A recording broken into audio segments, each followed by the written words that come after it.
ചില ആൾക്കാർ ഉടമ്പടി ചെയ്ത് കഴിയുമ്പോൾ പിറ്റേ ദിവസം തന്നെ എല്ലാം ചെയ്ത് കളയും. 2-3 ദിവസത്തിനുള്ളിൽ ഇതിന് ഉടമ്പടിയുടെ എല്ലാ പരിപാടിയും ചെയ്ത് മാറ്റും. എല്ലാ പരിപാടിയും ചെയ്ത് മാറ്റും. അത് യാന്ത്രികമായിട്ട് ചെയ്ത് മാറ്റുകയാണ്. എന്താ കാര്യം? ആ ഉത്തരവാദിത്തം കഴിഞ്ഞല്ല. ആ ഉത്തരവാദിത്തം കഴിഞ്ഞു വെക്കാൻ. ഉടമ്പടി ഉത്തരവാദിത്തം എന്ന് പറയണത് ദൈവസ്നേഹത്താലാണ് നീ ചെയ്യണമെന്ന് ആദ്യം ഒരു ഇൻട്രോസ്പെക്ഷൻ നടത്തണം. ദൈവസ്നേഹത്തിലാണ് ചെയ്യണത്, ദൈവവിശ്വാസത്തിലാണ് ചെയ്യണത്. കാര്യം എന്താ വെച്ചാൽ ദൈവത്തിനെ സംബന്ധിച്ചിടത്തോളം നമുക്ക് ദൈവസ്നേഹമില്ലെങ്കിൽ you will be branded as an unbeliever. കർത്താവിൻ്റെ ഒരു രീതി എന്ന് പറയണത് നിങ്ങൾ എന്താണ് അത് ഇന്നല്ലെങ്കിൽ നാളെ ഈശോ അത് പറഞ്ഞിരിക്കും. 2000 കൊല്ലം കഴിഞ്ഞാലും പറയും. നിങ്ങൾ എന്താണ് അതെന്താണെന്നുള്ളത് ഈശോ പറയും. ഈശോയുടെ ഒരു രീതി അതാണ്. ദൈവം സത്യമായതുകൊണ്ട് അഡ്ജസ്റ്റ്മെൻ്റ് ഒന്നുമില്ല. അയ്യോ നമ്മുടെ ആളാണല്ലോ, കുറേ നാൾ നമ്മൾ ദൈവം എന്നെ വിളിച്ച് നടന്നതല്ലേ, അപ്പോൾ ഒരു കോംപ്രമൈസ് ചെയ്തേക്കാനോ.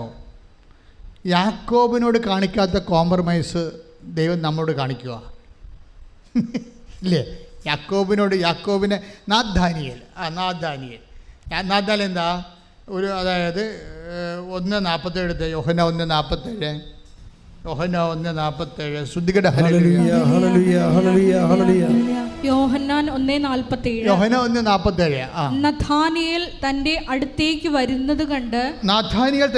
വരുന്നത് കണ്ട് യേശു അവനെ പറ്റി പറഞ്ഞു.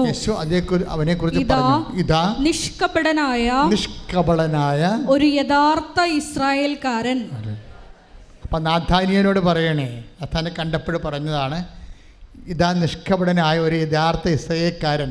എന്തുകൊണ്ടാണ് നാഥാന്യൻ ആ ബ്രാൻഡ് ചെയ്തത്? അവൻ നിഷ്കളങ്കനാണെന്ന് പറയാൻ കാര്യം എന്താണ്? കളങ്കിതനായ ഒരു ഇസ്രായേൽക്കാരൻ ഉണ്ടായിരുന്നു. ആരാണ്? യാക്കോബ് കളങ്കിതനായിരുന്നു. എന്താ കാര്യം? കാപട്യം കാണിച്ചിട്ടാ. കളങ്കിതനാണെങ്കിൽ നീയെങ്കിൽ അങ്ങനെ ബ്രാൻഡായി കഴിഞ്ഞാൽ ഇപ്പം ഈ കഥ കർത്താവ് നാഥാന്യനെ കാണുന്നത് എന്നാളാണ്. യാക്കോബ് എന്ന് പറയുന്നത് എബ്രഹാത്തിൻ്റെ മകൻ ഇസഹാക്കിൻ്റെ മകൻ യാക്കോബിന് 2 മക്കൾ. ഇസഹാക്കിന് 2 മക്കൾ, യാക്കോബും യേശാവും ചേട്ടൻ്റെ അപ്പം മരിക്കാൻ നേരത്ത്, അതായത് ഇസഹാക്ക് അതിൻ്റെ പ്രായമായ കാലത്ത് ഇസഹാക്ക് മകനെ നീയല്ലേ ആദ്യജാതൻ, ഞാൻ നിന്നെ ബ്ലെസ് ചെയ്യാം, അപ്പം ഗോത്രപരമായ ദൈവാനുഗ്രഹം നിനക്ക് കിട്ടും, നീ പോയി കാട്ടിൽ പോയി ഒരു മൃഗത്തെ പിടിച്ച് പാകം ചെയ്ത് കൊണ്ടുപോവാ, ഞാൻ ഭക്ഷിച്ച് സന്തോഷിച്ചിട്ട് നിന്നെ ആശീർവദിക്കാമെന്ന് പറയും. അത് കേട്ട റബേക്ക, യാക്കോബിൻ്റെ അമ്മ, യേശാവിന് അനുഗ്രഹം കിട്ടുമെന്ന് വിചാരിച്ചുകൊണ്ട് യാക്കോബിനെ അനുഗ്രഹം അടിച്ചു മാറ്റാൻ വേണ്ടി യേശാവിൻ്റെ ഉടുപ്പെടുത്തിട്ട് യാക്കോബിനെ ധരിപ്പിക്കും. എന്നിട്ട് വീട്ടിൽ നിന്നിരുന്ന് ആടിനെ കൊന്ന് പെട്ടെന്ന് യേശാവ് വരണമാകുമ്പോൾ തന്നെ യാക്കോബ് യേശാവിൻ്റെ ഉടുപ്പ് വിട്ട് ആടും ആട്ടിറച്ചിയും അതുപോലെ തന്നെ അപ്പവുമായിട്ട് കൊണ്ടുവന്ന് ഇസഹാക്കിന് മുമ്പ് വെക്കും. ഇസഹാക്ക് യാക്കോബിനെ കെട്ടിപ്പിടിക്കുമ്പോൾ യേശാവിൻ്റെ ഉടുപ്പ് മുഴുവൻ രോമവസ്ത്രമല്ലേ. അപ്പോൾ ഇസഹാക്ക് പറയും, ഇത് എൻ്റെ മകൻ യേശാവിൻ്റെ ഉടുപ്പാണിത്, വയലിലെ കർത്താവിൻ്റെ വയലിലെ മണമാണെന്നൊക്കെ പറഞ്ഞിട്ട് ആ മനുഷ്യൻ അന്ധനായിരുന്നു. അതുകൊണ്ടാണ് ഇവനെ പറ്റിച്ചത്. പക്ഷെ പറ്റിച്ച് യാക്കോബ് കഴിഞ്ഞുള്ള അവകാശം വാങ്ങിച്ചെടുത്തെങ്കിലും യാക്കോബ് മരിച്ച് 2000 കൊല്ലം കഴിയുമ്പോഴാണ് ഈശോ വരുന്നത്.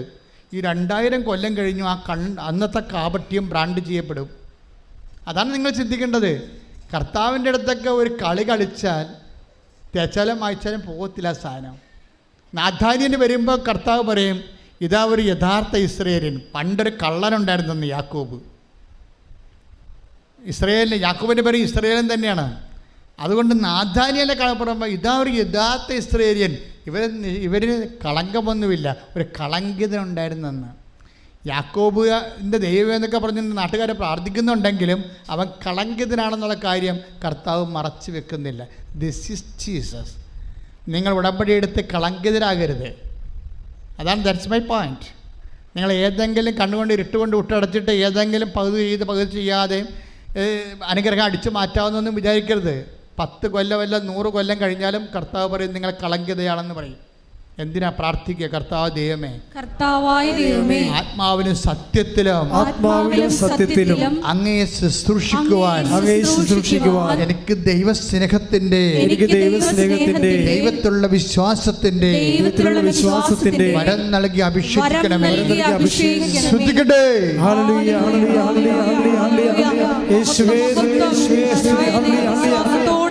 ദൈവസ്നേഹത്തോടെയും എന്നെ ശുശ്രൂഷിക്കുവാൻ നിങ്ങൾ ഈ ആരാധനയിലൂടെ അഭിഷേകം ചെയ്യണമേ.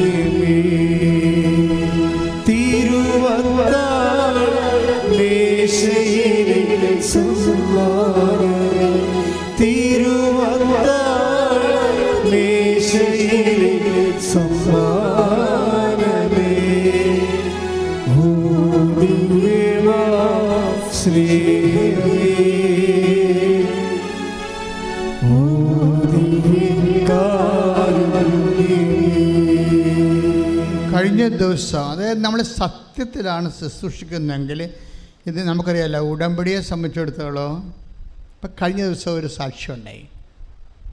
ലിഡിയ എന്നും പറഞ്ഞൊരു മോള് സാക്ഷ്യം പറഞ്ഞ നഴ്സാണ്, കോട്ടയം ജില്ല. എന്താ സാക്ഷ്യം എന്ന് വെച്ച് കഴിഞ്ഞാൽ, സാക്ഷ്യം നമ്മുടെ യൂട്യൂബിലുണ്ട്, നോക്കിയാൽ മതി. ഇത് വർക്കൗട്ട് ചെയ്തിരിക്കുന്ന ലൈറ്റ്നിങ് സ്പീഡിലാണ്, മിന്നൽ വേഗത്തിലാണ്. എന്നുവെച്ചാൽ ഇവർക്ക് കുറേ നാളായിട്ട് ഇവർ പഠിച്ച് നേഴ്സിംഗ് കോഴ്സൊക്കെ പാസ്സായിട്ട് ഇവർ ഇംഗ്ലണ്ടിൽ പോകാൻ വേണ്ടി ഒരു അപേക്ഷയൊക്കെ കൊടുത്ത് അങ്ങനെ ഇരിക്കുകയാണ്. പക്ഷേ ഇൻ്റർവ്യൂവിന് വിളിക്കണില്ല. കുറേ മാസമായിട്ട് ഇൻ്റർവ്യൂവിന് വിളിക്കണില്ല അവരാ. അവസാനം അവർ ഉപേക്ഷിക്കാം, ആ പ്രോജക്റ്റ് ഉപേക്ഷിക്കാമെന്ന് വിചാരിച്ചവർ, പ്രോജക്റ്റ് ഉപേക്ഷിക്കാം. അപ്പോഴാണ് ഇവർക്ക് ഉടമ്പടിയുടെ ലിങ്ക് കിട്ടുന്നത്. അവർ വിചാരിച്ച് ഉടമ്പടി എടുത്താൽ ചിലപ്പോഴാ മാതാവ് ഈ വിഷയത്തിന് മേൽ തീരുമാനമെടുക്കും. അപ്പോൾ അവർ വളരെ ആർത്തിയോടും സന്തോഷത്തോടും വന്ന് ഉടമ്പടി എടുക്കുകയാണ്. ഉടമ്പടി എടുത്ത് ഇവർ ഇവിടുന്ന് പുറത്തിറങ്ങിയതേ ഉള്ളൂ. അപ്പം തന്നെ ഇംഗ്ലണ്ടിൽ നിന്ന് ഇൻ്റർവ്യൂവിനെ വിളിച്ച് വരാം. പെട്ടെന്നല്ല, ലൈറ്റ്നിങ് സ്പീഡാണ്. അതായത് നിങ്ങൾ ഉടമ്പടി എടുക്കുമ്പോൾ തന്നെ ദൈവത്തിന് അറിയാമല്ലോ നിങ്ങൾ ഉഴപ്പുക, മര്യാദയ്ക്ക് ചെയ്യുക എന്ന്. അതാണ് പ്രശ്നം. ദൈവം മനുഷ്യന്മാരെ പോലെ അല്ലല്ലോ.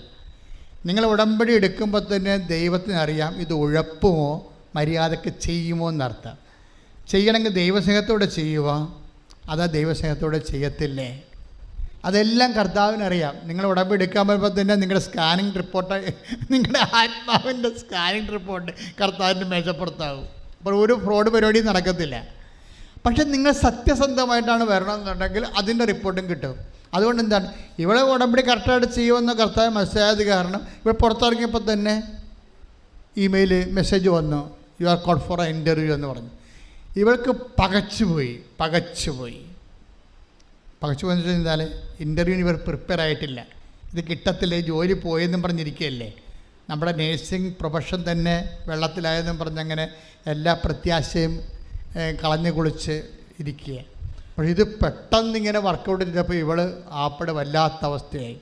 പക്ഷേ എന്നാലും ഇവൾ പറഞ്ഞ് ഉടമ്പടിയുടെ ഉറപ്പെന്നും പറഞ്ഞൊരു സംഭവം ഇപ്പോൾ ആൾക്കാർ പറയുന്നുണ്ട്. വേറെ ഒന്നുമില്ല എൻ്റെ കയ്യിൽ, വേറെ ഒന്നുമില്ല, ഉടമ്പടി എടുത്ത ഒരു ഉറപ്പ് മാത്രം വന്നു. എത്ര മനുഷ്യരാണ് അങ്ങനെ പറയണത്? വേറെ ഒന്നും കയ്യിലില്ല, കാലണ കാശില്ല, ആരും തരാനുമില്ല. ആപ്പടിലെ ഉറപ്പ് എന്താണ്? ഉടമ്പടി എടുത്തതിൻ്റെ ഉറപ്പ് മാത്രം. അത് എടുത്തിരിക്കണൊക്കെ ഒരു 1.5 എടുപ്പാണ് എടുത്തിരിക്കണത്. ഞാൻ എന്തുകൊണ്ടാണ് നിങ്ങളെ പലരും എന്നെ വഴിക്കൊക്കെ വെച്ച് കാണുമ്പോഴേ ഞാൻ പ്രാർത്ഥിക്കണമെന്നൊക്കെ പറയുമ്പോൾ പ്രാർത്ഥിക്കാതെ പോകണം? എന്താണ് ഞാൻ എൻ്റെ അടുത്ത് നിങ്ങൾ ദൈവമായിട്ട് എങ്ങനെയാണെന്ന് എനിക്കറിയത്തില്ലല്ലോ ആ സമയത്ത് തിരക്കിൽ. അപ്പോൾ ഞാൻ പറയും നിങ്ങൾ ഉടമ്പടി കറക്റ്റ് ചെയ്യാൻ പറയും. കറക്റ്റ് ചെയ്യണമെങ്കിൽ ദൈവസ്നേഹം വേണ്ടേ? ചുമ്മാ എന്തെങ്കിലും കാട്ടിക്കുട്ടിയാൻ പറയും, ദൈവസ്നേഹം വേണം അത് കറക്റ്റ് ചെയ്യാൻ. അപ്പോൾ കറക്റ്റ് ചെയ്ത് കഴിഞ്ഞാൽ പിന്നെ എൻ്റെ ആവശ്യം അവിടെ ഇല്ല, എൻ്റെ ആവശ്യമില്ല. അപ്പോൾ ഇത് കറക്റ്റ് ചെയ്യാത്തവരാണ് പെട്ടെന്ന് അച്ഛനെ കണ്ട് എന്തെങ്കിലും കാര്യങ്ങൾ സഹായിക്കാൻ വേണ്ടി ഇടിച്ചു വെക്കണത്, ഇടിച്ചു തല്ലി വരണത്. അപ്പോൾ നമുക്കത് ഡൗട്ടാണ്, ഡൗട്ടാണ്. പക്ഷേ എനിക്ക് രോഗികൾ ഇപ്പോൾ ഇന്നലെ രാത്രി ഞാൻ ഇറങ്ങിയപ്പോൾ ഒരു ഡയാലിസിസ് രോഗിയൊക്കെ ഉണ്ട്. 10-20 പേരുണ്ടായിരുന്നു. ആ ഡയാലിസിസ് രോഗിയെ മാത്രം പ്രാർത്ഥിച്ചു. എന്താ കാര്യം? അവർ എമർജൻസിയിലുള്ളതാണ്, എമർജൻസി കേസ്. ആ കേസ് ഇപ്പോൾ എനിക്ക് എമർജൻസി കേസ് എടുക്കുമ്പോൾ ഉടനെ എടുക്കും, വേറെ ഒന്നും ചോദിക്കത്തില്ല. അല്ല വേറെ വല്ലതുമാണെങ്കിൽ ഞാൻ പറഞ്ഞു ഉടമ്പടി റെഫ്റ്റ് ചെയ്യാൻ പറയും. കാര്യം വെച്ചാൽ നമ്മുടെ മുമ്പിൽ സത്യസന്ധമായ ഇത്രയും വലിയൊരു ദൈവികമായ പദ്ധതി കിടക്കുമ്പോഴേ അതിനകത്ത് ഇൻവെസ്റ്റ് ചെയ്യാൻ ഒരു വ്യക്തി കഴിയുന്നില്ല എന്നുണ്ടെങ്കിൽ അവർ ദൈവസ്നേഹമില്ലാത്തവരും വിശ്വാസമില്ലാത്തവരും കർത്താവിന് കാൽക്കാശ് ഗുണമില്ലാത്തവരാണ്, പ്രേക്ഷിത പ്രവർത്തനം ചെയ്യാത്തവരാണ്. ദൈവത്തിന് വേണ്ടി പ്രേക്ഷിത പ്രവർത്തനം ചെയ്യാത്തവരാ. Why should I waste my time? ദൈവം എന്നെപ്പോൾ ഒരാളെ അഭിഷേകിച്ച് ഇവിടെ നിർത്തിയതിന് ദൈവത്തിന് എന്തുമാത്രം മുടക്കമുള്ളത്. അപ്പോൾ കൈനനയാതെ ഒരു മനുഷ്യൻ ദൈവത്തെ അനുഭവിച്ചിട്ട് അവന് തോന്നിയ പോലെ ജീവിക്കാൻ ഞാൻ തന്നെ വിളക്ക് കാണിക്കുന്നത് ശരിയല്ല. അതുകൊണ്ട് ഞാൻ കാണത്തില്ല. ഞാൻ നിങ്ങൾ റെക്ടിഫൈ ചെയ്യാൻ പറഞ്ഞു, ഉടമ്പടി എടുത്ത് റെക്ടിഫൈ ചെയ്യാൻ പറഞ്ഞു. കാര്യം ഇത് നമ്മൾ പറയുന്ന 6 കാര്യങ്ങളല്ല, ഉടമ്പടിയിൽ 6 കാര്യങ്ങളല്ല, നിങ്ങൾ ചിന്തിക്കാത്ത കാര്യങ്ങളും നിങ്ങൾക്കത് ആവശ്യമാണെങ്കിൽ ഉടമ്പടി എടുക്കുമ്പോൾ ദൈവം അത് നിങ്ങൾക്ക് തരും. ഇപ്പോൾ ഇവരുടെ പ്രശ്നം എന്താ? ഇവർ പോയി ഇൻ്റർവ്യൂവിന് ഇപ്പോൾ ലിഡിയ പോയി ഇൻ്റർവ്യൂ ചെയ്തു. പിറ്റേ ദിവസം പേടിച്ചും തല്ലും വിറച്ചും വേർത്തുമൊക്കെയാണ്. ഇവിടെ ഇവർക്കൊന്നും അറിയത്തില്ല. നല്ല ടച്ച് വിട്ട് പോയിരിക്കുകയാണ് പ്രൊഫഷനോട്. അപ്പുറത്താണ് ഇരിക്കണമെങ്കിൽ സായിപ്പാണ് ഇരിക്കണത്. അയാൾ പറയണമെന്ന് ഇവർക്ക് മനസ്സിലാകണില്ല, ഇവൾ പറയണമെന്ന് അയാൾക്ക് മനസ്സിലാകണില്ല. അത് ഇൻ്റർവ്യൂ വിളിച്ചില്ലേ, അറ്റൻഡ് ചെയ്യാതിരിക്കാൻ പറ്റത്തില്ല. ദാറ്റ് മീൻസ് സീറോ മെരിറ്റാണ്. ഒരു മെരിറ്റും ഇല്ല. ഞാൻ എപ്പോഴും നിങ്ങളോട് പറയത്തില്ലേ നോട്ട് ബൈ മെരിറ്റ് എന്ന് പറയത്തില്ലേ, അത് ഉടമ്പടി വചനമാണ്. Not by merit. നിങ്ങളുടെ മെരിറ്റിലല്ല ഇത് വർക്ക് ചെയ്യണത്, നിങ്ങളുടെ സീറോ മെറിറ്റിലാണ് ഇത് വർക്ക് ചെയ്യണത്. പക്ഷേ ഇവിടെ ഉടമ്പടി ഡിസാസ്ട്രസ് ദുരന്തമായി മാറി. കാര്യം സംസാരിക്കാൻ പറ്റണില്ല, അയാൾ പറഞ്ഞ ഇങ്ങോട്ട് മനസ്സിലാണില്ല, ഇവിടെ പറഞ്ഞ അങ്ങോട്ട് മനസ്സിലാണില്ല. ഉടമ്പടി കുളമായി. ശരിക്കും ഉടമ്പടിയല്ല, ഈ ഇൻ്റർവ്യൂ കുളമായി. പക്ഷേ ഇവളെല്ലാം തകർന്ന് തരിപ്പണമായി വിഷമിച്ചിരിക്കുമ്പോൾ രാത്രി ഈ സായിപ്പ് വിളിക്കും, യു ആർ സെലക്ടഡ് എന്ന് പറയും. ശ്രുതികട ഹല്ലേലൂയ, യേശുവേ സ്തോത്രം, ഹല്ലേലൂയ, ഹല്ലേലൂയ, ഹല്ലേലൂയ, ഹല്ലേലൂയ,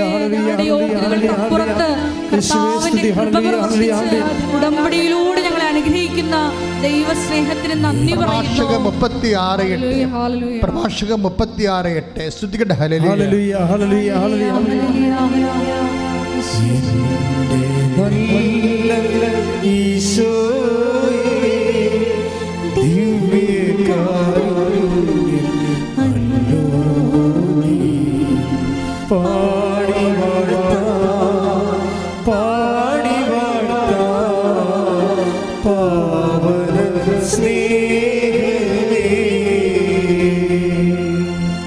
പ്രഭാഷകൻ 36:8 വാഗ്ദാനം അനുസ്മരിച്ച്.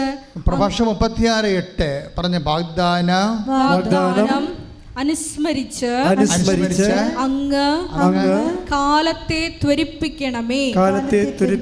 അങ്ങയുടെ കരുത്തേറിയ പ്രവർത്തനങ്ങളെ ജനം പ്രകീർത്തിക്കട്ടെ. ഇപ്പൊ കാലത്തെ തുരിപ്പിക്കുക എന്നുള്ളത് വാഗ്ദാനമാണ്. കാലത്തെ തുരിപ്പിക്കുന്ന ദൈവത്തിൻ്റെ വാഗ്ദാനം. ഇപ്പം സകല വാഗ്ദാനങ്ങളും ക്രിസ്തുവിൽ അതേന്ന് 2 കൊരിന്ത്യർ 1:20 പറഞ്ഞില്ലേ. ഇപ്പം എന്താ പറയണത്? പ്രഭാഷകൻ എന്താ പറയണത്? 36:8 വാഗ്ദാനം അനുസരിച്ച് പറഞ്ഞ് വാഗ്ദാനം അനുസ്മരിച്ച് അങ്ങ് കാലത്തെ തുരിപ്പിക്കണമേ. അങ്ങ് കാലത്തെ തുരിപ്പിക്കണമേ. അതാണ്, അതായത് സമയത്തെ ചുരുക്കണമെന്ന് അർത്ഥം. ഷോർട്ടണിങ്, ടൈം ഷോർട്ടണിങ് എന്ന് പറയുന്നതാണ്. ടൈം ഷോർട്ടണിങ് ഇവിടെ മാത്രമല്ല വന്നിരിക്കുന്നത്. അതായത് സങ്കീർത്തനം 81:13 ശ്രുതികട ഹല്ലേലൂയ, ഹല്ലേലൂയ, ഹല്ലേലൂയ, ഹല്ലേലൂയ, ഹല്ലേലൂയ, ഹല്ലേലൂയ, യേശുവേ നന്ദി, ഹല്ലേലൂയ, ഹല്ലേലൂയ, ഹല്ലേലൂയ, ഹല്ലേലൂയ. 81-ാം സങ്കീർത്തനം 13-14 തിരുവചനങ്ങൾ. എന്റെ ജനം എന്റെ വാക്ക് കേട്ടിരുന്നെങ്കിൽ, ഇസ്രായേൽ എന്റെ മാർഗത്തിൽ ചരിച്ചിരുന്നെങ്കിൽ അതിവേഗം അവരുടെ വൈരികളെ ഞാൻ കീഴ്പ്പെടുത്തുമായിരുന്നു. അവരുടെ ശത്രുക്കൾക്കെതിരെ എന്റെ കരം ഉയർത്തുമായിരുന്നു. അപ്പോൾ വാക്ക് കേട്ടിരുന്നെങ്കിൽ, അതനുസരിച്ച് ജീവിച്ചിരുന്നെങ്കിൽ, അവൻ പറയണ പോലെ ചെയ്തിരുന്നെങ്കിൽ. അപ്പം അവൻ പറയണ പോലെ ചെയ്യുക, അതുപോലെ തന്നെ കവനൻ്റെ അനുസരിച്ച് ജീവിക്കുമ്പോഴാണ് എന്ത് പറ്റുക? അതിവേഗം. നോക്കിയാൽ അതെ, ആ വാക്ക് ശരിയല്ലേ? അപ്പോൾ പ്രഭാഷകൻ്റെ അല്ല സങ്കീർത്തനം 83:13 ഒന്ന് വായിച്ചേ. 81:13 ഒന്ന് വായിച്ചേ. 81:14 അതിവേഗം അവരുടെ വൈരികളെ ഞാൻ കീഴ്പ്പെടുത്തുമായിരുന്നു. അതിവേഗം അവരുടെ വൈരികളെ ഞാൻ കീഴ്പ്പെടുത്തുമായിരുന്നു. അവരുടെ ശത്രുക്കൾക്കെതിരെ എൻ്റെ കരം ഉയർത്തുമായിരുന്നു. അവരുടെ ശത്രുക്കൾക്കെതിരെ എൻ്റെ കരം ഉയർത്തുമായിരുന്നു. അതായത് വാക്ക് കേൾക്കുക, അതനുസരിച്ച് ജീവിക്കുക ഉടമ്പടി ഒരു ജീവിത രീതിയാണ്. ഇപ്പം ഇന്നലെയൊക്കെ സംഭവിച്ചിരിക്കുന്നത് ഉടമ്പടി സിൽവർ ഗ്രേ ഇറങ്ങിയിട്ടുണ്ട്. സിൽവർ ഗ്രേ എന്ന് വെച്ച് കഴിഞ്ഞാൽ അമ്മ മാതാവിൻ്റെ തിളങ്ങുന്ന കളറുള്ള പേപ്പറാണ് ഉടമ്പടി. അതെന്താ 4-ാം കൊല്ലമാണ് ഉടമ്പടി. ഉടമ്പടി ആൾക്കാർ 4-ാം കൊല്ലം ജീവിക്കുക. അവരുടെ അച്ഛനെ കാണാമെന്ന് ചോദിച്ച് നിങ്ങൾ ചോദിച്ചു നോക്കിയേ, വേണ്ടെന്ന് പറയുമവർ. ഞങ്ങൾക്ക് ഉടമ്പടി ജീവിക്കുമ്പോൾ ദൈവം വേണ്ട കാര്യം ചെയ്യുന്നുണ്ട്, എമർജൻസി ഒന്നും ഇല്ലെന്ന്. അതാണ്. അപ്പോൾ ഉടമ്പടിയുടെ പച്ചപ്പേപ്പർ എടുത്തുകൊണ്ട് ഇതിന് ചുറ്റും വലം വെക്കുന്ന ആൾക്കാരുണ്ട്. ഈ പച്ച കാണണമെന്ന് പറഞ്ഞ് ഒരു പരിപാടി ചെയ്തിട്ടില്ല. പത്രം അങ്ങോട്ട് വെച്ച പത്രം പോലും മറന്നു പോയിരിക്കുന്ന ആൾക്കാർ, അങ്ങനെയുള്ള ആൾക്കാരുമുണ്ട്. അതായത് ഉടമ്പടി ദൈവത്തിന് വേണ്ടി ജീവിക്കാനുള്ള ഒരു തീരുമാനവും ഒരു ഇച്ഛാശക്തിയുമാണ്.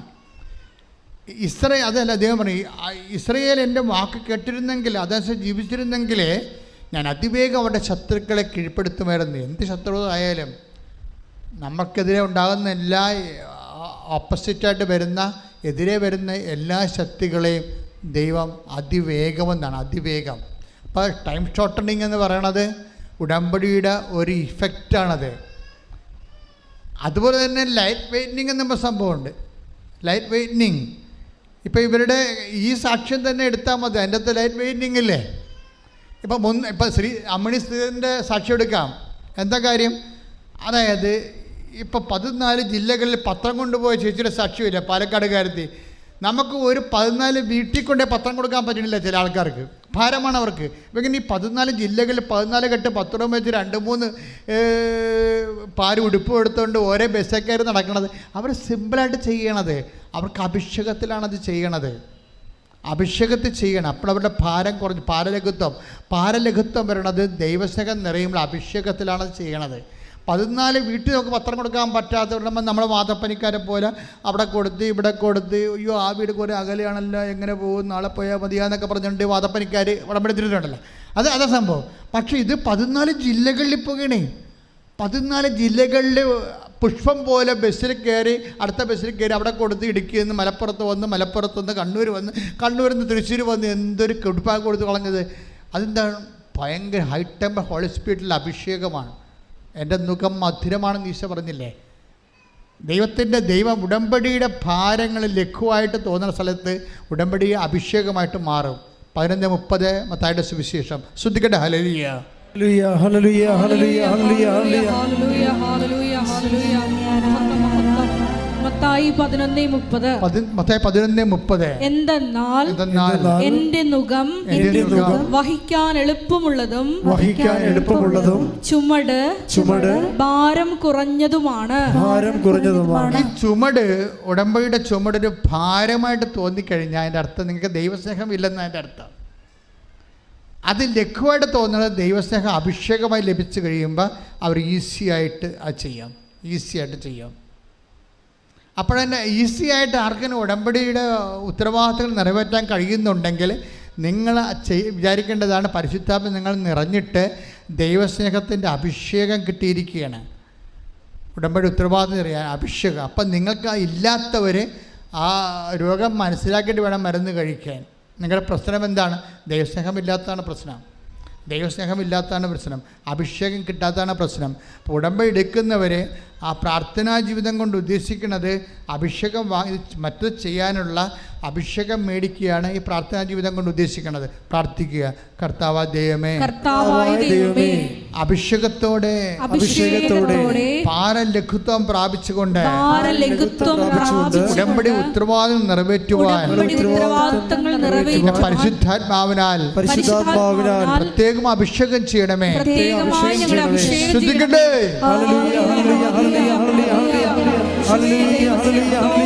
ഉടമ്പടി നിബന്ധനകൾ പാലിക്കുവാൻ ഈ ആരാധനയിലൂടെ ഞങ്ങളെ അഭിഷേകം ചെയ്യണമേ. Hallelujah hallelujah.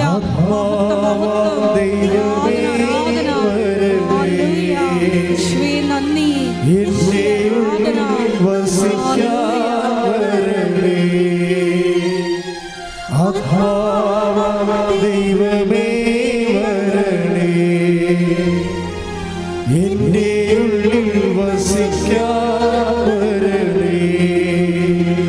ദാഹിച്ചു നിന്നെ ഞാൻ തേടുന്നു, സ്വർഗം തുറന്നിറങ്ങി നീ വരണേ. ദാഹിച്ചു നിന്നെ ഞാൻ തേടുന്നു, സ്വർഗം തുറന്നിറങ്ങി നീ വരണേ. ദൈവമേ വരണേ, എന്റെ ഉള്ളിൽ വസിക്കാൻ വരണേ. പരിശുദ്ധ പരമ ദിവ്യകാരുണ്യത്തിന് എന്നേരവും ആരാധനയും സ്തുതിയും പുകഴ്ചയും ഉണ്ടായിരിക്കട്ടെ. പരിശുദ്ധ പരമ ദിവ്യകാരുണ്യത്തിന് എന്നേരവും ആരാധനയും സ്തുതിയും പുകഴ്ചയും ഉണ്ടായിരിക്കട്ടെ. യോശുവയുടെ പുസ്തകം 24:13. യോശുവ 24:13. ശ്രുതികട്ടെ. ഹല്ലേലൂയ ഹല്ലേലൂയ ഹല്ലേലൂയ ഹല്ലേലൂയ ഹല്ലേലൂയ ഹല്ലേലൂയ. യേശുവേ യേശുവേ സ്തുതി. ഹല്ലേലൂയ ഹല്ലേലൂയ. യോശുവ 24:13. നിങ്ങൾ അധ്വാനിക്കാത്ത ഭൂമിയും നിങ്ങൾ അധ്വാനിക്കാത്ത ഭൂമിയും നിങ്ങൾ പണിയാത്ത പട്ടണങ്ങളും നിങ്ങൾക്ക് ഞാൻ തന്നു. ഇത് ഒരു വാഗ്ദാനമാണ്. എന്താണ്? യോശുവ 24:13 ഒരു വാഗ്ദാനമാണ്. സകല വാഗ്ദാനങ്ങൾ ക്രിസ്തുവിൽ അതേ എന്ന് തന്നെ നേരത്തെ പറഞ്ഞിട്ടുണ്ട്. അപ്പോഴെന്താ, നിങ്ങൾ ഇപ്പോൾ ഈ ലിഡിയയുടെ സാക്ഷ്യം എടുത്തേ. ലിഡിയയുടെ സാക്ഷ്യത്തിൽ എന്താ സംഭവിക്കുന്നത്? അധ്വാനിക്കാത്ത, അവൾ ഇൻ്റർവ്യൂ അറ്റൻഡ് ചെയ്തിട്ടില്ല, ചെയ്തതെല്ലാം മുഴുവൻ ദുരന്തമായി പോയി ഇല്ലേ? പക്ഷേ ജോലി അവൾക്ക് കിട്ടി. അതിൻ്റെ വകുപ്പാ അത്. യോശുവ 24:13 അനുസരിച്ചാണ്. എന്താ കാര്യം? നിങ്ങൾ അധ്വാനിക്കാത്ത ഭൂമിയും പിന്നെ എന്താണ് അറിഞ്ഞിരിക്കണത്? പണിയാത്ത പട്ടണങ്ങളും. മനസ്സിലായി? ഇവള് ഒന്നും ചെയ്തിട്ടില്ല, അവൾക്ക് ഗ്യാപ്പ് അടിച്ചിരിക്കുക. അതായത് ആ ടച്ച് വിട്ടുപോയി പ്രൊഫഷനുമായിട്ട്. പെട്ടെന്ന് നേരത്തെ സമയത്ത് വന്ന ഇൻ്റർവ്യൂ ആണ്, വന്ന സായിപ്പാണ്. പറയണ മനസ്സാകണില്ല, കേൾക്കണ മനസ്സാകണില്ല, ഒന്നും മനസ്സാകണില്ല. 0 മെറിറ്റ്. നിങ്ങൾ അധ്വാനിക്കാത്ത ഭൂമിയും പണിയാത്ത പട്ടണങ്ങളും. രാത്രി വിളിച്ച് പറയും നിങ്ങൾക്ക് ജോലി കിട്ടിയിരിക്കണമെന്ന്. അതാണ് അഭിഷേകം എന്ന് പറഞ്ഞത്. ശ്രദ്ധിക്കണ്ടേ? ഹല്ലേലൂയ ഹല്ലേലൂയ ഹല്ലേലൂയ. യേശുവേ ഹല്ലേലൂയ. ആരാധന ആരാധന. ഹല്ലേലൂയ. ദൈവമേ വരണേ, എന്റെ ഉള്ളിൽ വസിക്കാൻ വരണേ. ദൈവമേ വരണേ, എന്റെ ഉള്ളിൽ വസിക്കാൻ വരണേ. പരിശുദ്ധ പരമ ദിവ്യകാരുണ്യത്തിന് ആരാധനയും സ്തുതിയും പുകഴ്ചയും ഉണ്ടായിരിക്കട്ടെ. പരിശുദ്ധ പരമ ദിവ്യകാരുണ്യത്തിന് ആരാധനയും സ്തുതിയും പുകഴ്ചയും ഉണ്ടായിരിക്കട്ടെ. ഇപ്പം ചില സമയത്തുണ്ടല്ലോ, ചില സമയത്ത് അച്ഛൻ എൻ്റെ മക്കളോട് പറയണം, ഉടമ്പടിയിൽ ഇരിക്കുന്നവരോട് ഞാൻ പറയണതാണ്. ചില സമയത്ത് നമ്മൾക്ക് കർത്താവിൻ്റെ ശുശ്രൂഷകൾ ചില ആൾക്കാർ നിർത്തിക്കളയും. എന്താ കാര്യത്തിൽ വെച്ചാൽ, വീട്ടിലെ അമ്മായിയപ്പന് രോഗം, അത് അമ്മായിയപ്പനെ ആശുപത്രിയിൽ നിന്ന് കൊണ്ടുവന്നു കഴിഞ്ഞപ്പോൾ ഉടനെ നാത്ത് എൻ്റെ കൊച്ചിനെ സൈക്കിളിൽ നിന്ന് വീണ് ഇല്ലേ, അതെല്ലാം കഴിഞ്ഞ് അത് ഭർത്താവ് കുടിച്ചുകൊണ്ട് വന്ന് ഇങ്ങനെ കണ്ണക്കുറ്റിക്കിട്ട് കാച്ചി ആകെപ്പാടെ കുളമായി, മൊത്തം കുളമായി. ഭയങ്കര പരീക്ഷണം. എല്ലാവർക്കും ഉണ്ട് പരീക്ഷണം. ഉടമ്പടി എടുക്കുമ്പോഴും ഉണ്ട്, ഇല്ലെങ്കിലും ഉടമ്പടി എടുക്കാതിരുന്നാലും ഉണ്ട്. ജീവിതത്തിൻ്റെതായിട്ടുള്ള പരീക്ഷണങ്ങളുണ്ട്. ഇപ്പം ഞാൻ നിങ്ങളെ പറഞ്ഞിട്ടില്ലേ, എനിക്ക് ശ്വാസം മുട്ടൽ രോഗമുണ്ട് ഇല്ലേ. എനിക്ക് ഫാൻ കുറച്ച് നേരം കടിക്കുമ്പോൾ ശരീരം ഇങ്ങനെ വിറക്കാൻ തുടങ്ങും. ഏത് സമയത്തായാലും. കിഡ്നിയുടെ അസുഖമുണ്ട്. പല ഭക്ഷണങ്ങളും കഴിക്കാൻ പാടില്ല. പക്ഷേ എന്താ പ്രശ്നം? ഇത് ശുശ്രൂഷകളെ ഇതൊന്നും ബാധിക്കത്തില്ല. ഞാൻ കർത്താവെന്നും പറഞ്ഞ് 4 വയസ്സ് മുതൽ നടക്കുന്ന ആളാണ്. 4 വയസ്സ് മുതൽ നടക്കുന്ന ആളാണ്. അല്ലാതെ അച്ഛനായത് കൊണ്ട് ശുശ്രൂഷയ്ക്ക് ഇറങ്ങിയിരിക്കണമല്ല. 4 വയസ്സ് മുതൽ എല്ലാ വീട്ടിലൊക്കെ പോയി. ഇപ്പോൾ മെയ് മാസം വണക്കമാണ്. മെയ് മാസം വണക്കത്തിൽ ഞാൻ 8ാം ക്ലാസ്സൊക്കെ പഠിക്കുമ്പോൾ അവിടെ അയൽവാസികളുടെ വീട്ടിലൊക്കെ മാതാവിൻ്റെ വണക്കമില്ലാത്ത വീട്ടിലൊക്കെ പോയി വണക്കം ചൊല്ലിക്കൊടുക്കും. അപ്പോൾ ഞാനാണ് അവിടെ പഠിച്ചിട്ടിങ്ങനെ പ്രാർത്ഥിക്കുന്ന ഒരാൾ. അതുകൊണ്ട് 8ാം ക്ലാസ് വെച്ച് എല്ലാ വീട്ടിലും പോയി 2-3 വീട്ടിൽ സ്ഥിരം പോയി വണക്കം നടത്തി കൊടുക്കും 1 മാസം മുഴുവനും. അപ്പം അന്ന് പോലെ കർത്താവിൻ്റെ ജോലിയുള്ള ആളാണ്. അപ്പോൾ എന്താ ഞാൻ പറയണത്, ഇങ്ങനെ അന്ന് പോലെ ചെയ്തെങ്കിലും എൻ്റെ ജീവിത അവസ്ഥകളിൽ നിന്ന് കർത്താവ് ഭൗതികമായ ഒരു ആനുകൂല്യമോ സ്വസ്ഥതയോ സമാധാനമോ പ്രത്യേകമായി എനിക്ക് തന്നിട്ടില്ല. അതുകൊണ്ട് ഞാൻ അതിനൊക്കെ ഡിസ്റ്റർബ്ഡ് അല്ല. എന്താ കാര്യം? എനിക്ക് കർത്താവിനെ അറിയാം, ശുശ്രൂഷ എന്താണെന്നറിയാം. അപ്പോസ്തലന്മാർക്ക് കൊടുക്കാത്തത് എങ്ങനെയാണ് ഞാൻ ചോദിക്കണത്? ഇങ്ങനെയുള്ള ക്ലേശകരമായ സമയത്ത് നമ്മൾ എന്താ ചെയ്യേണ്ടത്? ശുശ്രൂഷ വിട്ട് കഴിഞ്ഞിട്ട് പാമ്പിനെ പോലെ എവിടെയെങ്കിലും ചുറ്റും അയ്യോ ഞാൻ ഈ ഉടമ്പടി മുഴുവൻ എടുത്തിട്ട് എനിക്ക് ഇങ്ങനെ സംഭവിച്ച ഉടമ്പടി എടുക്കാത്തവരെല്ലാം കാനഡയിൽ പോയതെന്ന് പറഞ്ഞ് ചുമ്മാ എന്നാൽ ഒരു ചെമ്പരി കൂടി മേടിച്ച് തല വെച്ചുകൊണ്ട് നടക്കുക. എൻ്റെ മക്കളെ എങ്ങനെയാണ് ശുശ്രൂഷിക്കേണ്ടത്? Okay, take the word of God. Acts നടപടി പുസ്തകം 20:19. നടപടി 20:19. സ്തുതിക്കട്ടെ, സ്തുതിക്കട്ടെ. അപ്പോസ്തല പ്രവർത്തനങ്ങൾ 20:19. അപ്പോസ്തല പ്രവർത്തനം 20:19. പൂർണ്ണ വിനയത്തോടും കണ്ണുനീരോടും യഹൂദന്മാരുടെ ഗൂഢാലോചനയാൽ എനിക്കുണ്ടായ പരീക്ഷണങ്ങളോടും കൂടി ഞാൻ കർത്താവിന് ശുശ്രൂഷ ചെയ്തു. അത് ആ വചനം ഒരിക്കലും മറന്നു പോകരുത്. അതിങ്ങനെ വലിയ അക്ഷരത്തിൽ വല്ല അടുക്കളയിൽ ഒട്ടിച്ചു വെക്കണം. അത് എന്താ കാര്യം എന്നറിയാം? കർത്താവിനെ ശുശ്രൂഷ ചെയ്യുമ്പോൾ കടലിലെ തിരകളെല്ലാം ഒഴിഞ്ഞ് ഇപ്പം നമ്മൾ എണ്ണയും തേച്ച് തീരത്ത് പോയി നിൽക്കുകയാണ്. രാവിലെ നിൽപ്പുണ്ട് അവിടെ ഒരുത്തൻ എണ്ണയും തേച്ചുണ്ട്. അവനോട് അപ്പോൾ ഒരുത്തൻ അവിടെ നടന്നു പോയാണ്. അപ്പോൾ എന്താണ് നിൽക്കണം? ഞാൻ കുളിക്കാൻ നിൽക്കുകയാണ്. ശരി, ഉച്ചക്ക് വരുമ്പോൾ ആൾ അങ്ങോട്ട് പോയി ആൾ തിരിച്ചു വരുമ്പോഴും കടലിലോട്ട് നോക്കി ഇവരിങ്ങനെ എണ്ണയും തേച്ച് നിൽക്കുകയാണ്. എന്താണ്ടാ നിൽക്കണത്? കുളിക്കാൻ നിൽക്കുക. എന്നിട്ട് കുളിക്കാൻ രാവിലെ നിൽക്കണ ആളല്ല, നീ എന്താ കുളിക്കാത്ത? അല്ല, തിര ഒന്ന് ഒഴിഞ്ഞിട്ട് കുളിക്കാൻ നിൽക്കുകയാണെന്ന്. കടലിൽ പല പാട്ടിൽ കടലിലെ തിര ഒഴിഞ്ഞിട്ട് കുളിക്കാൻ പറ്റുമോ? ജീവിതത്തിലെ പ്രശ്നങ്ങൾ കഴിഞ്ഞിട്ട് പ്രേക്ഷിത പ്രവർത്തനം നടക്കുക? നെവർ, ഒരിക്കലും നടക്കത്തില്ല. അതാണ് സെൻറ്റ് പോൾ പറയുന്നത്. യഹൂദന്മാർ എന്നെ തുണി ഉരിഞ്ഞെടുത്ത ആൾക്കാരാണ്. യഹൂദന്മാരെയും മനുഷ്യരെ എന്തെല്ലാം ചെയ്യുന്നറിയാമോ? കിട്ടണ വടനെ വെച്ച് തല്ലിയിട്ടുണ്ട് ഈ പൗലോസ് അപ്പോസ്തലൻ. ഇപ്പം പരിശുദ്ധാത്മാവ് ഈ മനുഷ്യനോട് പറയണത് നീ എഫേസൂസിൽ പോകണ്ട, ജെറുസലേമിലേക്ക് പോകാൻ. അപ്പം ജെറുസലേമിലേക്ക് പോകുമ്പോൾ അവർക്ക് അവിടെ പോയി പൊട്ടടിക്കാനല്ല, അവിടെ കാത്തിരിപ്പുണ്ടെന്ന്. പീഡനങ്ങളാണ് അവിടെ കാത്തിരിക്കണമെന്ന് കർത്താവിൻ്റെ ആത്മാവ് എന്നോട് പറഞ്ഞിട്ടുണ്ട്. എങ്കിലും എനിക്ക് അങ്ങോട്ട് പോകാതിരിക്കാൻ പറ്റത്തില്ല. പക്ഷേ എന്താണ് 20:11 വായിച്ചേ. ശ്രദ്ധിക്കട്ടെ.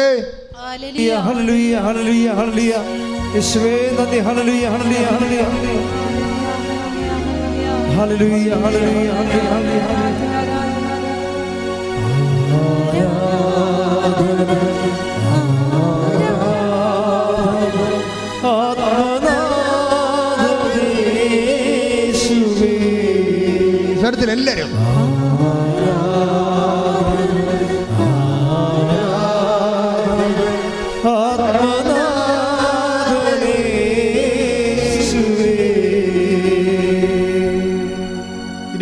നടപടി പുസ്തകം വായിച്ചോളൂ. വായിച്ച മക്കളെ. പൂർണ്ണ വിനയത്തോടും കണ്ണീരോടും കൂടെ യഹൂദന്മാരുടെ ഗൂഢാലോചനയാൽ എനിക്കുണ്ടായ പരീക്ഷണങ്ങളോട് ചേർന്ന് ഞാൻ കർത്താവിനെ ശുശ്രൂഷ ചെയ്തു. പരീക്ഷണങ്ങൾ ഉള്ളപ്പോൾ ആ പരീക്ഷകളോട് ചേർന്നാണ് കർത്താവിനെ ശുശ്രൂഷ ചെയ്യണത്. ചിലപ്പോൾ ഭർത്താവ് വന്ന് വെള്ളം ഒഴിച്ച് നിങ്ങളെ തന്തയ്ക്ക് വിളിച്ച് കാണും, പക്ഷെ കുഴപ്പമില്ല. അത് ദൈവത്തിന് അങ്ങോട്ട് കൊടുത്തിട്ട് നിങ്ങൾ പ്രേക്ഷിത പ്രവർത്തനം ചെയ്യണം. അത്രേ ഉള്ള കാര്യം. അല്ല ഇതെല്ലാം കഴിഞ്ഞിട്ട് അയ്യോ ഞാൻ ഇപ്പം ഇന്നലെ ഒരു സാക്ഷ്യം ഉണ്ടായത്, പെട്ടെന്ന് മദ്യപാനം നിന്ന് നമ്മൾ ഈ ഹെയർ ബ്രേക്ക് പോലെ ഒരു മനുഷ്യൻ്റെ മദ്യപാനം നിന്ന് കേട്ടപ്പോൾ എനിക്ക് ചിരി വന്നു. എന്താ കാര്യത്തിലറിയാമോ? ആ ചേട്ടത്തി ഒന്നും ഏൺ ചെയ്തില്ലല്ലോ. ഭർത്താവിൻ്റെ മദ്യപാനത്തിന് വേണ്ടി പ്രാർത്ഥിക്കുക. ഇന്നലത്തെ സാക്ഷ്യമാണ്. മദ്യപാനം മാറാൻ വേണ്ടി പ്രാർത്ഥിക്കുന്നത്. 47 കൊല്ലം പരിചയമുള്ള നിലവിലുള്ള മദ്യപാനമാണ്. അതിങ്ങനെ എയർ ബ്രേക്ക് പോലെ അങ്ങ് നിന്നുപോയി. പക്ഷേ എന്താ പറ്റി? ഒന്ന് മദ്യപാനം നിന്ന് കള്ളുകൂടി മാറി കാശ് കിട്ടി ചേട്ടത്തിക്ക് സാരി മേടിക്കാവുന്നല്ലാതെ വേറെ കഥ ഒന്നും ഇതിൻ്റെത്തില്ല. ആത്മാവിന് വേണ്ടുന്ന ഒരു കാര്യവും എടുക്കാൻ നമുക്ക് സമയം കിട്ടിയില്ല. ഇപ്പം ഞങ്ങളെപ്പോലെയുള്ളവർക്കുള്ള ഗുണം എന്താണ്? ഈ രോഗങ്ങൾ വെച്ചുകൊണ്ട് കർത്താവിനെ ശുശ്രൂഷ ചെയ്യുമ്പോഴും ആത്മാവിൽ ഒരുങ്ങാനും അനുതാപത്തോടെ ജീവിക്കാനും വിശുദ്ധിയിൽ ഒരുങ്ങാനും, അത് പെട്ടെന്ന് വന്ന് നമ്മളെങ്ങനെയും ജീവിച്ച് വണ്ടി ഇടിച്ച് മരിച്ചു പോയാൽ കർത്താവിൻ്റെ അടുത്ത് എത്തുക? നമ്മൾ എത്തത്തില്ല, ഒരിക്കലും എത്തത്തില്ല. അപ്പോൾ ഒരു രോഗം വരണമെന്നൊക്കെ പറഞ്ഞൊരു അനുഗ്രഹമാണ് ശരിക്കും. വന്നാൽ നമുക്കതനുസരിച്ച് ഒരുങ്ങാനുള്ളൊരു സമയം നമുക്ക് കിട്ടും. അപ്പോൾ ദൈവസ്നേഹമുള്ള മക്കൾ ദൈവത്തോട് നന്ദി പറയും. പരിപാലനയുടെ ഭാഗമായിട്ട് കിട്ടിയതാണല്ലോ എന്ന് ഓർത്തിട്ട് നീ ഒരുങ്ങുക എന്ന് പറഞ്ഞ് നമുക്ക് ദൈവത്തോട് നമ്മൾ നന്ദി പറയും. അച്ഛൻ എന്താ ഇങ്ങനെ സംസാരിക്കണമെന്ന് ചോദിച്ചു കഴിഞ്ഞാൽ, അങ്ങനെ ഒരു രോഗം ഉണ്ടെങ്കിൽ ആ രോഗം വെച്ചുകൊണ്ട് തന്നെയാണ് നമ്മൾ ശുശ്രൂഷ ചെയ്യേണ്ടത്. അതാണ് യഹൂദന്മാരെന്നെ പറിച്ചു കീറാൻ വേണ്ടി കാത്തിരിക്കുകയാണ്. ഞാൻ അവരെന്ന് കേൾക്കുമ്പോൾ തന്നെ എനിക്ക് പരീക്ഷണമാണ്. ആ പരീക്ഷണത്തോട് കൂടിയാണ് ഞാൻ കർത്താവിൻ്റെ ശുശ്രൂഷ ചെയ്തതെന്ന്. ഒന്ന് പ്രാർത്ഥിക്കുക. കർത്താവ് ദൈവമേ, അങ്ങന്റെ കാര്യത്തിൽ ഇടപെടുന്നവരെ, രോഗമായാലും കടമായാലും ജോലിയില്ലാത്ത അവസ്ഥയായാലും സമാധാനം നഷ്ടപ്പെട്ട അവസ്ഥയായാലും എന്റെ പരീക്ഷണങ്ങൾ എന്ത് തന്നെയായാലും നടപടി 20:11 അനുസരിച്ചുകൊണ്ട് വിശുദ്ധ പൗലോസ് പോലെ എന്റെ പരീക്ഷണങ്ങളിലൂടെ ദൈവസ്നേഹത്തോടെ ദൈവവിശ്വാസത്തോടെ അങ്ങയെ പരിചരിക്കുവാൻ ദൈവവേല ചെയ്യുവാൻ എനിക്ക് ശിഷ്യനെ അടുത്ത പരിശുദ്ധാത്മാവിന്റെ അഭിഷേകം നൽകണമേ.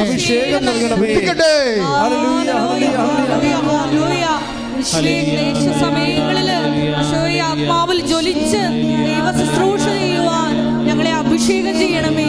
Hallelujah, hallelujah. മഹത്വം, മഹത്വം. ആരാധന, ആരാധന.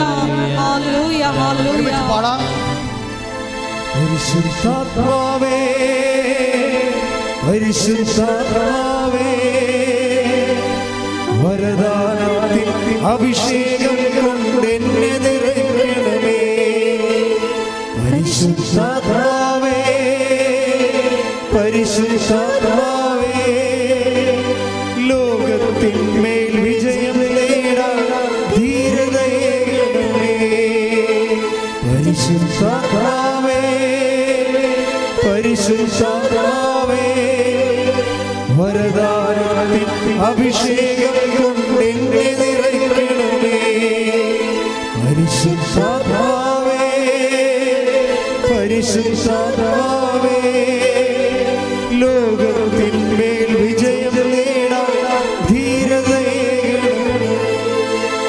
ജലപ്പരപ്പിൽ ചലിച്ചു നിന്നൊരു പരിശുദ്ധാത്മാവേ, ജനകോടികളിൽ ജ്വലിച്ചു നിന്നൊരു പരിശുദ്ധാത്മാവേ, ജലപ്പരപ്പിൽ ചലിച്ചു നിന്നൊരു പരിശുദ്ധാത്മാവേ, ജനകോടികളിൽ ജ്വലിച്ചു നിന്നൊരു പരിശുദ്ധാത്മാവേ. പരിശുദ്ധാത്മാവേ, പരിശുദ്ധാത്മാവേ, വരദാനത്തിൻ അഭിഷേകം കൊണ്ട് എന്നെ നിറയ്ക്കണമേ. കരങ്ങൾ ഈശോയെ പിടിച്ച് പരിശുദ്ധാത്മാവേ, പരിശുദ്ധാത്മാവേ, വരദാനത്തിൻ അഭിഷേകം കൊണ്ട് എന്നെ നിറയ്ക്കണമേ. പരിശുദ്ധാത്മാവേ, പരിശുദ്ധാത്മാവേ, ലോകത്തിന്മേൽ വിജയം നേടാൻ ധീരതയെ. സ്തുതിക്കട്ടെ. ഹല്ലേലൂയ, ഹല്ലേലൂയ, ഹല്ലേലൂയ.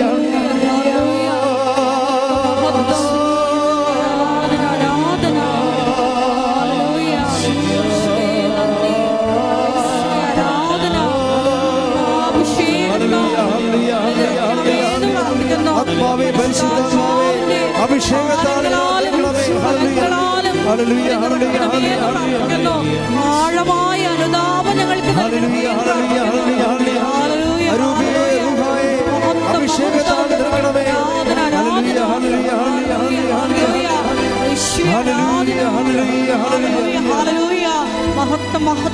പരിശുദ്ധ പരമദിവ്യകാരുണ്യത്തിന് ആരാധനയും സ്തുതിയും പുകഴ്ചയും ഉണ്ടായിരിക്കട്ടെ. യെരമ്യാ 23:5 സ്തുതിക്കട്ടെ. ഹല്ലേലൂയ, ഹല്ലേലൂയ, ഹല്ലേലൂയ, ഹല്ലേലൂയ, ഹല്ലേലൂയ.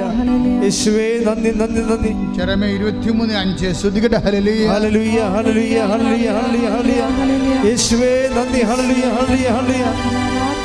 ജെറമ്യാ 23:5 ഇതാ ഞാൻ ദാവീദിന്റെ വംശത്തിൽ നീതിയുടെ ശാഖ മുളപ്പിക്കുന്ന ദിവസം വരുന്നു.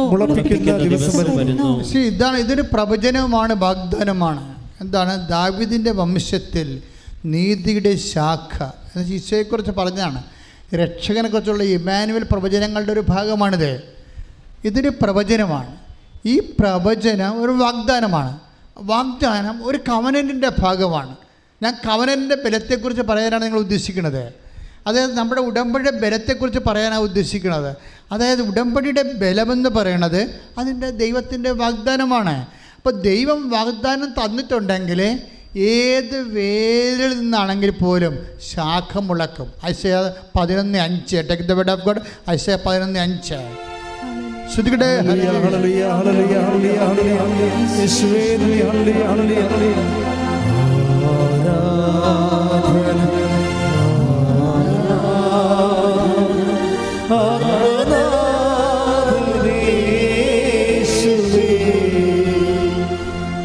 ഏശയ്യ 11:5 നീതിയും 11:1 ജസ്സയുടെ കുറ്റിയിൽ നിന്ന് പറഞ്ഞ ജസ്സയുടെ കുറ്റിയിൽ നിന്ന് ഒരു മുള കിളിർത്തു വരും.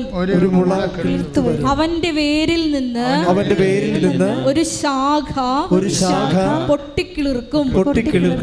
കർത്താവിൻ്റെ ആത്മാവ് അവൻ്റെ മേൽ ആവസിക്കും. Praise the Lord. ഈശോനെ കുറിച്ച് പറയണതാണ്. ഈശോനെക്കുറിച്ച് പറയുന്ന ഈ ഐസയ പ്രവചനം 11:1 എന്നോട് ബന്ധപ്പെട്ടിരിക്കുന്നതാണ്. 23:5 ബന്ധപ്പെട്ടിരിക്കുന്നതാണ് ജെറമിയായുടെ. അതായത് ദൈവം ഒരു വാഗ്ദാനം തന്നിട്ടുണ്ടെങ്കിൽ നീ ഒരു വേര് മാത്രമാണെങ്കിലും തായ്തടിയൊന്നുമില്ല, ശാഖയുമില്ല, സഹായിക്കാനും ആരുമില്ല, നോക്കാനും തിരക്കാനും ഒന്നുമില്ല. വിശ്വാസത്തിൻ്റെ ഒരു വേര് മാത്രം നിൻ്റെ ഉള്ളിലുണ്ട്. ആ വിശ്വാസമാണ് വാഗ്ദാനങ്ങളെ വിശ്വസിക്കണത്. ആ വിശ്വാസത്തിൻ്റെ വേര് തന്നെയാണ് ഉടമ്പടി പ്രകാരം നിന്റെ ജീവിതത്തെ പുനരുദ്ധരിക്കാൻ വേണ്ടി ദൈവത്തിൻ്റെ സംവിധാനം കൈയടിച്ച് കർത്താവിനെ ശ്രദ്ധിക്കട്ടെ. ഹല്ലേലൂയ ഹല്ലേലൂയ ഹല്ലേലൂയ